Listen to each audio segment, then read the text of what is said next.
N refers to the number or frequency of compounding periods per year.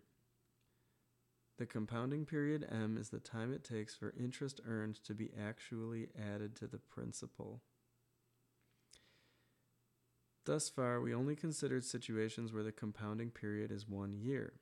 However, it is possible for a compounding period to be any length of time. Each account below has $1,000 in it initially at time 0. Oh, there's 4 accounts total. And interestingly, all of these 4 accounts can claim the same annual interest rate of 20%. But because of the different frequencies that their interest is being compounded, we get different results over the long term. One of the accounts adds the interest to the principal 1 time per year. That's called yearly compounding. Another one adds it 4 times per year.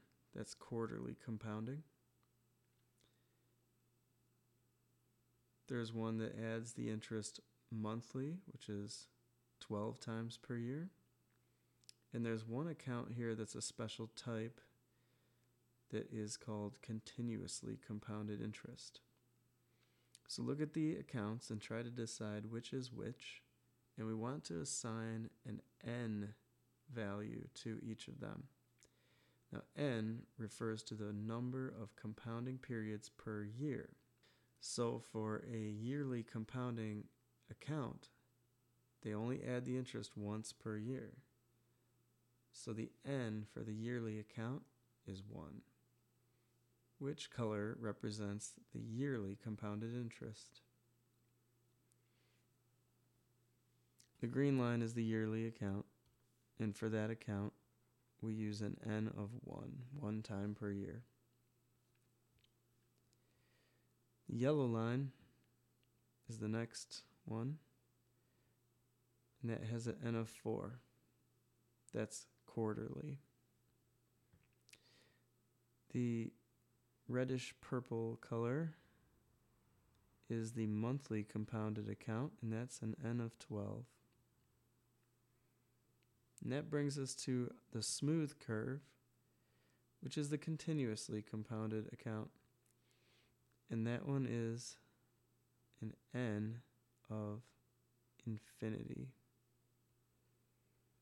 What does that mean? It means that the interest is always being added to the principal. So the principal is continuously changing.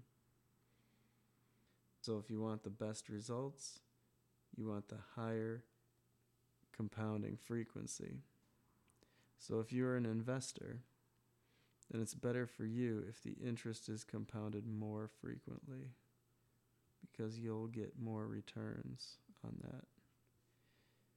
However, if you're a borrower, then you'd rather have the loan compounded less frequently.